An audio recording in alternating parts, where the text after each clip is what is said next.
Have you ever stopped to think that while some people around the world live on less than $2 a day, others earn more than $3,000 a month doing exactly the same kind of work? This is not an exaggeration, this is not an opinion, this is a real portrait of the world in 2026.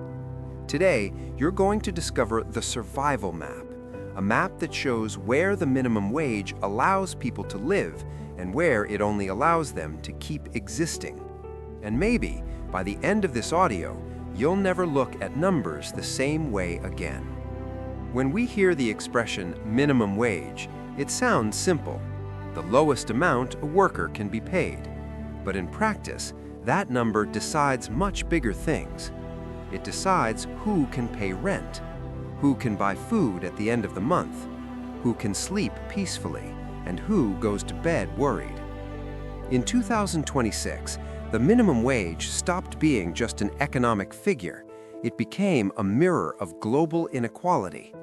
While some countries use the minimum wage as protection, others treat it as a political statistic, completely detached from reality. And that's what we're about to reveal. This is not a ranking of rich countries, it's a survival map. A map that shows who can live with dignity and who has to choose which bill won't get paid. Here, we're not just talking about money, we're talking about real life. Let's start at the top of this map. There are countries where the minimum wage truly fulfills its role. In Luxembourg, for example, the minimum wage in 2026 is around $3,000 per month. Yes, the cost of living is high. Rent is expensive, but even so, those who work can live. Because there is a basic understanding there. Anyone who works should not be poor. In Australia, the minimum wage exceeds $2,600 per month. But the most important isn't the amount, it's the logic. Wages are adjusted based on the real cost of living, not just inflation. The result is less debt, fewer exhausting workdays, and a better balance between work and personal life. But now, pay attention. A high minimum wage on paper does not mean a comfortable life in practice.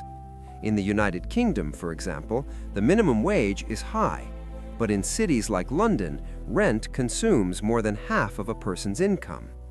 People work, they get paid, they pay rent, and they survive. Here, the minimum wage doesn't guarantee comfort, it only prevents total collapse. Now, let's look at a reality much closer to millions of people listening to this audio. Latin America.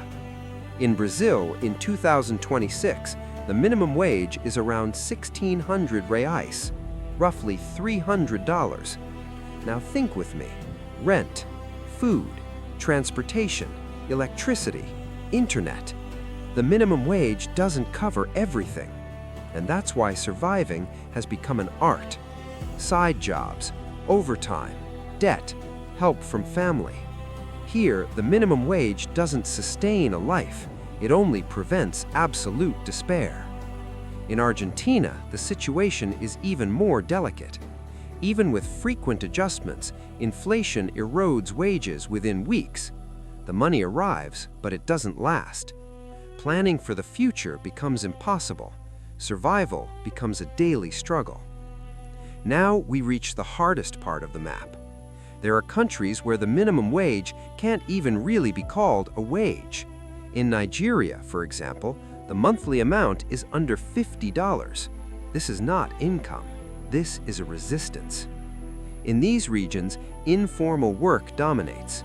Entire families depend on a single income, and any unexpected event becomes a tragedy. Here, the minimum wage protects no one. Many people try to justify it by saying, but the cost of living there is lower. Yes, to a certain point, because when a wage doesn't pay for basic food, doesn't guarantee minimal housing, and doesn't allow people to face an emergency, it has failed. The minimum wage should be the floor of dignity, not the limit of survival. In 2026, the world is moving in two very clear directions. In wealthier countries, there's an effort to balance wages, control inflation, and deal with the advance of automation. In poorer countries, the reality is different. Informal labor, weak currencies, a lack of real protective policies. And the result is simple and cruel. The distance between those who live and those who merely survive keeps growing. The minimum wage was never just a number. It defines who sleeps peacefully, who lives in debt, who dreams, and who merely endures. In 2026, the survival map reveals something alarming. Working hard no longer guarantees a dignified life in much of the world. And maybe the most important question isn't how much is the minimum wage in your country,